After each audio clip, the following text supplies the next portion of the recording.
2026 யாருக்கு வாக்களிப்பது, இதுதான் கருத்தரங்கு. இந்த தலைப்பிலே நான் என்ன பேச முடியும்? எங்களுக்கு வாக்களியுங்கள் என்றுதான் சொல்ல முடியும். எனக்கு வாக்களியுங்கள், எங்களுக்கு வாக்களியுங்கள், நாங்கள் இடம்பெற்றுள்ள கூட்டணிக்கு வாக்களியுங்கள், நீங்கள் விமர்சிக்கிற திமுக கூட்டணிக்கு வாக்களியுங்கள் என்றுதான் நான் பேச முடியும். இங்கே வந்து அமர்ந்த பிறகுதான் தெரிந்தது, ஆளுங்கட்சி கூட்டணியிலே இருக்கிற திருமாவளவனை கொண்டு வந்து நடுநாயகமாக அமர வைத்து ஆளுங்கட்சியை கடுமையாக கண்டித்து பேசுகிற ஒரு அரங்கமாக இது இருக்கிறது. ஜனநாயகத்தில் இது அனுமதிக்கப்படக்கூடிய ஒன்று, அனுமதிக்கப்பட வேண்டிய ஒன்று. ஆளுங்கட்சியாக இருந்தாலும் எதிர்கட்சியாக இருந்தாலும் நம்முடைய உரிமைகளை உரத்து பேசுவது என்பது தவிர்க்க முடியாதது, இன்றியமையாதது. அந்த வகையிலே ஐஸ்வர்யன் முதல் அத்தனை பேரும் வந்தவர்கள் தங்களுக்கு அடையாள அட்டை இந்த அரசு தரவில்லை, ஓரவஞ்சனை செய்கிறது, பாகுபாடு காட்டுகிறது, பெரிய ஊடகங்களுக்கு அனைத்து சலுகைகளையும் செய்துவிட்டு எங்களை போன்ற ஊடகவியலாளர்களை ஓரங்கட்டி ஒடுக்க பார்க்கிறது என்றெல்லாம் இங்கே ஆதங்கப்பட்டார்கள், ஆவேசப்பட்டார்கள். எதற்காக என்னை வைத்துக் கொண்டு இதை பேச வேண்டும் என்றால், என்னை சிக்கலில் மாற்றிவிட வேண்டும் என்பதற்காக அல்ல, இவர் மூலம் அரசின் கவனத்திற்கு கொண்டு போய் சேர்க்க முடியும் என்கிற நம்பிக்கை. திருமாவளவன் திமுக கூட்டணியில் ஒரு அங்கம், அத்துடன் அவர் ஒரு ஊடகவியலாளர். ஆகவே அவர் மூலமாக இதை நாம் அரசின் கவனத்திற்கு எடுத்துச் செல்ல முடியும். அவர் உண்மையாக நமக்கு குரல் கொடுப்பார், ஒப்புக்கு பேச மாட்டார், அரசாங்கத்தை கண்டித்து பேசினாலும் நமக்காகத்தான் பேசுவார் என்கிற நம்பிக்கை. அந்த நம்பிக்கையின் அடிப்படையில் தான் இங்கே என்னை அமர வைத்துக் கொண்டு நீங்கள் ஆதங்கப்பட்டதை நான் கவனிக்க முடிந்தது. உங்கள் எதிர்பார்ப்புக்கு ஏற்ப இந்த கோரிக்கைகளை கட்டாயம் நான் முதல்வரின் கவனத்திற்கு எடுத்துச் செல்வேன். புதிய அமைச்சரிடமும் இந்த துறை சார்ந்த அமைச்சரிடமும் வலியுறுத்தி பேசுவேன். தோழர்கள் இங்கே பேசியதைப் போல RNI என்கிற அந்த நிறுவனத்தில் பதிவு செய்து கொண்ட அனைவரையும் சமமாக நடத்த வேண்டும், ஊடகவியலாளர்களாக நடத்த வேண்டும். அதிலே பெரியவர்கள், சிறியவர்கள், பத்திரிகை பெரிய அதிபர்கள், பத்திரிகை அதிபர்கள் என்றெல்லாம் வேறுபாடு பாகுபாடு பார்க்காமல் ஜனநாயகத்தின் 4வது தூணாக இருக்கிற ஊடகத்திற்கு உற்ற துணையாக இருப்பவர்கள் யாராக இருந்தாலும் அவர்களை அங்கீகரிக்க வேண்டும் என்பதுதான் என்னுடைய நிலைப்பாடு. உங்களுடைய அந்த கோரிக்கையை நான் முழுமையாக வரவேற்கிறேன், ஆதரிக்கிறேன். உங்கள் குரலை நான் கட்டாயம் எதிரொலிப்பேன். தமிழ்மண் என்கிற ஒரு இதழ், கட்சி கருத்தியலை பரப்புகிற இதழ், கொரோனாவுக்கு பிறகு சற்றது மந்த நிலையிலே இருக்கிறது.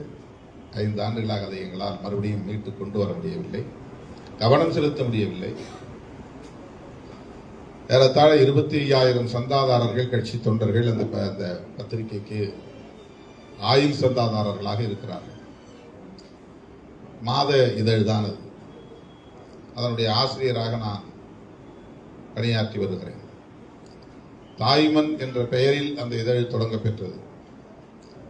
ஆனால் RNI பதிவிலே எங்களுக்கு அது கிடைக்கவில்லை, அது வேறொரு பெயரிலே பதிவாகி இருக்கிறது என்று தர மறுத்துவிட்டார்கள். பிறகு தமிழ்மண் என்ற பெயரில் பதிவு செய்து தொடர்ந்து நடத்தி வருகிறோம். இன்னைக்கு ஊடகம், சமூக ஊடகம் என்கிற ஒரு புதிய பரிமாணம் வளர்ந்திருக்கிறது. அது எல்லா ஊடகங்களையும் ஆட்டி படைக்கக்கூடிய அளவுக்கு வலிமை பெற்றதாக இருக்கிறது. நொடிக்கு நொடி புதிய புதிய தகவல்களை கொண்டு வந்து நமக்கு சேர்க்கிறது. அதனால் நல்லதும் நடக்கிறது, தீயதும் நடக்கிறது. அந்த சமூக ஊடகங்களில் இன்றைக்கு கருத்தியல் போரும் நடக்கிறது. வலதுசாரி கருத்தியல், இடதுசாரி கருத்தியல் என்று. இடதுசாரி கருத்தியலை உயர்த்தி பிடிக்கிற ஒரு அங்கமாக விடுதலை சிறுத்தைகள் கட்சி விளங்குகிறது. அதனால் வலதுசாரிகளால் கடுமையாக விமர்சிக்கப்படும் நிலை உள்ளது. நான் இந்த அணியில இருக்கிறதுனால இந்த நடவடிக்கைகளை நியாயப்படுத்த போறதில்லை.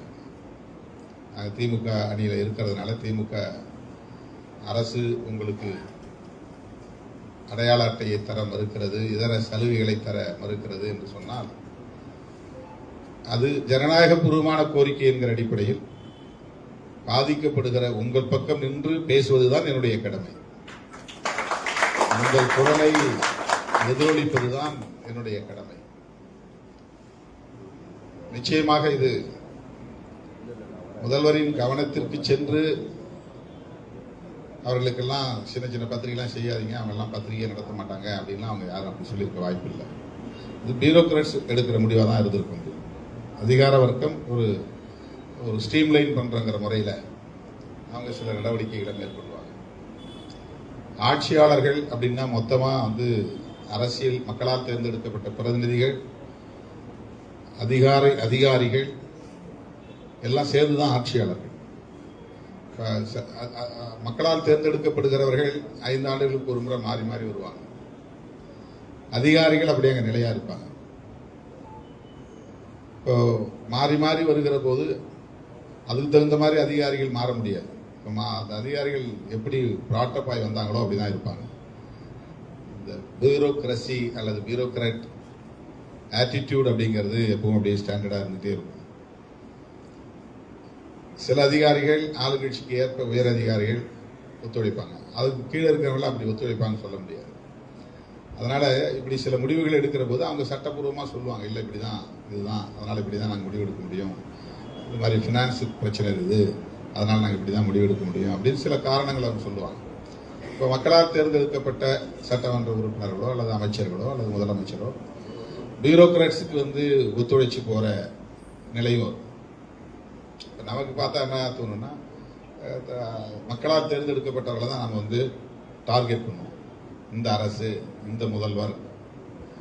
ஆனா எல்லா கொள்கைகளையும் வரையறுக்கக்கூடிய இடத்தில், சட்டங்களை உருவாக்கக்கூடிய இடத்தில், அபிஷியல் மெமரண்டம்ஸ் அலுவலக குறிப்பாணைகளை உருவாக்கக்கூடிய இடத்தில், ரூல்ஸ் அண்ட் ரெகுலேஷன்ஸ் விதி மற்றும் வரைமுறைகளை உருவாக்குகிற இடத்தில் அதிகாரிகள் தான் இருக்கிறார்கள். அந்த அதிகாரிகள் எடுக்கிற முடிவை மக்களால் தேர்ந்தெடுக்கப்பட்ட பிரதிநிதிகள், அவங்க அமைச்சர்களாக இருக்கிறவங்களுக்கு அதை பற்றி எதுவும் தெரியாது, ஆனா அவங்க மக்களால் தேர்ந்தெடுக்கப்பட்டவர்கள்.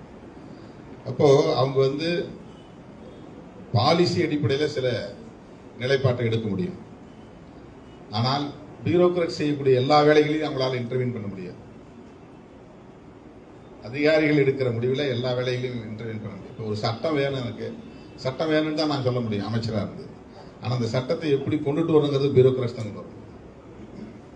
அதுக்குள்ள நம்ம டிஸ்கஷன்ல தான் நம்ம அதில் மெரிட்ஸ் டிமெரிட்ஸ் எல்லாம் கொண்டு சிலதை செதுக்கி நீக்கி அதை முறைப்படுத்த முடியும். அந்த இடம் தான் சட்டமன்றத்துக்கான பணிகள். ஒரு புரிதலுக்காக நான் சொல்லுகிறேன். எனவே இந்த ஸ்பேஸ் இருக்கு பாருங்க, இந்த கேப், மக்களால் தேர்ந்தெடுக்கப்பட்டவர்களுக்கும் அதிகாரிகளுக்கும் இடையில் உள்ள அந்த இடைவெளி இருக்கு பாருங்க, அந்த இடைவெளியில தான் நம்ம நிறைய பேர் மாட்டிக்குவோம், நிறைய பேர் சிக்கிக்குவோம். ஆளுங்கட்சியா கூட்டணியில் இருக்கும்போது திருமாவளவன் இதை ஏன் செய்ய முடியல அப்படின்னு கேட்பாங்க. நான் சொல்ற கருத்தை முதலமைச்சர் ஏற்றுக்கொள்வார், உடன்படுவார். ஆனா பிராக்டிக்கலா வரும்போது பியூரோக்ராட் சொல்றதுதான் கேட்க வேண்டியது வரும். இப்ப அந்த இடத்துல ஒரு ஸ்டேக்னேஷன் இருக்கும், ஒரு தேக்கம் இருக்கும். அதை உடைக்கிறதுக்கு ஒரு போராட்டம் நடத்த வேண்டிய தேவை வரும். இப்ப சொல்லி நடக்கலையா? நடக்கல. உதாரணத்துக்கு 16(4A) ஒரு ஆர்டிகிள் 16(4A) ஒரு பிரிவு இருக்கு. அதன்படி SC/ST மக்களுக்கான பதவி உயர்வு சட்டத்தை மாநில அரசு உருவாக்கி கொள்ள முடியும். அந்த பிரிவின்படி மாநில அரசு நினைச்சா SC/ST அரசு பணியாளர்களுக்கான பதவி உயர்வுக்கான ஒரு சட்டத்தை உருவாக்க முடியும். முதலமைச்சர் சரின்னு ஒத்துக்கிட்டார். நான் பேசினேன், அடுத்த கூட்டத்தொடரில் அந்த சட்டத்தை கொண்டு வர முடியும், கொண்டு வந்துருவோம்னு சொன்னாங்க. ஆனால் வரல. சட்டம் வரல. ஏன்னா அது சம்பந்தமான அதிகாரிகள் கூடி உட்கார்ந்து பேசி அதில் உள்ள மெரிட்ஸ் அண்ட் டிமெரிட்ஸ், அது பிராக்டிக்கலா என்னென்ன பிரச்சனைகள் இருக்கு, நடைமுறை சிக்கல்கள் என்ன இருக்கிறது, இதை செய்தா என்ன எதிர்விளைவுகள் உருவாகும், என்ன நன்மைகள் உருவாகும், இதெல்லாம் அவங்க பார்ப்பாங்க. இப்போ அந்த அடிப்படையில் அதில் ஒரு சின்ன தேக்கம். இப்போ வெளியிலேருந்து பார்த்தா என்ன தெரியும்னா, என்ன திருமாவளவன் வந்து முதலமைச்சரோட அவ்வளோ நெருக்கமாக இருக்கிறாரு, அடிக்கடி போய் பார்க்குறாரு, 2 பேரும் அண்ணன் தம்பி பேசிக்கிறாங்க, என்ன இதை வந்து செய்ய முடியலையா, சாதிக்க முடியலையா, இவர் சொல்லி அவர் கேட்கலையா, இவர் வந்து கண்டிச்சு பேச மாட்டேங்கிறாரு, இவர் வந்து கடுமையாக அழுத்தம் கொடுக்க மாட்டேங்கிறாரு, இல்லைன்னா அது நடந்திருக்கும், இவர் எல்லாத்துக்கும் அப்படியே தலையாசிச்சுட்டு போயிடுறாரு, வளைஞ்சு கொடுத்து போயிடுறாரு. இப்படிதான் வெளியிலிருந்து பார்க்குறவங்களுக்கு தோணும். நாம் சொன்னது நடக்கலன்னு உடனே அந்த மாதிரி தான் கோபம் வரும். ஆனால் பிராக்டிக்கல் அப்படி இல்லை, அதுதான் சொல்றேன். இப்போ இது ஒரு கேப் இருக்குன்னு சொல்ல வரேன். முதலமைச்சர் அல்லது அமைச்சர் அப்படிங்கிற மக்களால் தேர்ந்தெடுக்கப்பட்ட பிரதிநிதிகள் ஒரு புறம், அதிகாரிகள் ஒரு புறம். அவங்க வந்து இம்ப்ளிமெண்டிங் அத்தாரிட்டி தான். ஆனால் உருவாக்கக்கூடிய இடத்துலையும் அவங்க தான் இருக்கிறாங்க, பாலிசியை வகுக்கக்கூடிய இடங்கள்லையும் அவங்க தான் இருக்கிறாங்க, சட்டத்தை வரையறுக்கக்கூடிய இடத்துலையும் அவங்க தான் இருக்கிறாங்க, நடைமுறைப்படுத்தக்கூடிய இடத்துலையும் அவங்க தான் இருக்கிறாங்க. இப்போ அவங்களுக்கு பல ரோல் இருக்கு. இப்போ பியூரோக்ரட்ஸ், அதிகார வர்க்கம் எத்தகைய வலிமையை பெற்று இருக்கிறது என்பதை புரிந்து கொள்ள வேண்டும் என்பதற்காக சொல்லுகிறேன். இதை நியாயப்படுத்தல, நான் புரிந்து கொள்ள வேண்டும். இந்த வேலை நடக்கலைன்னா முதலமைச்சரே இப்படி சொல்லியிருக்க வாய்ப்பு இல்லை. முதலமைச்சருக்கு கொடுக்கணுங்கிற எண்ணம் இருந்தா கூட கொடுக்க முடியாத ஒரு சூழலை வந்து அதிகார வர்க்கம் வந்து செய்யறதுக்கான வாய்ப்பு இருக்கு. அந்த இடத்துல நாம வந்து காய நகர்த்தணும், அதை சரி பண்ணி அவங்கள்ட்ட சொல்லி இல்ல கன்வின்ஸ் பண்ணி அது பாலிசி ரீதியாக ஒரு முடிவெடுக்க வச்சு, மேல இருந்து பாலிசி ரீதியாக அந்த முடிவை நாங்கள் எடுத்துருக்கிறோம், அதுக்கு தகுந்த மாதிரி நீங்க செயல்படுங்கன்னு சீஃப் செக்ரட்டரி கூப்பிட்டு முதலமைச்சர் சொல்லணும். இப்படிதான் அது ஒரு புரோட்டோகால் இருக்கு. நேராக ஒரு விஷயம் நடந்துச்சுன்னா உடனே முதலமைச்சர் கூப்பிட்டு அதை போட்டுக்கூடியா அப்படின்னு சொல்ல முடியாது. அவங்க கேட்குறாங்க, திருமாவளவன் சொல்லிட்டாரு, அதை முடிச்சிருங்க அப்படின்னு சொல்லிட முடியாது. அது ஒரு ப்ரொசீஜர் இருக்கு, அதுக்கு ஒரு புரோட்டோகால் இருக்கு, அதை அவங்க ஃபாலோ பண்ணணும். அது எந்த கமிட்டியில் வச்சு பேசணும், யாரோட வந்து டிஸ்கஸ் பண்ணணும், அதில் என்ன மெரிட்ஸ் அண்ட் டிமெரிட்ஸ் இருக்கு, இதெல்லாம் பார்த்து அதுக்கு பிறகுதான் அது நடக்கும். நடக்கிறதுக்கான வாய்ப்பு அதுலேயும் அதில் எலிஜிபிலிட்டி இருக்கான்னு பார்ப்பாங்க. இந்த எலிஜிபிலிட்டி இல்லாத ஒரு விஷயத்தை செஞ்சிட முடியாது. அதெல்லாம் சரி பண்றதுக்கு ரெகுலேட் பண்ற இடத்துல தான் அதிகாரிகள் இருக்கிறாங்க, அவங்களுக்கு சட்டம் தெரியும்.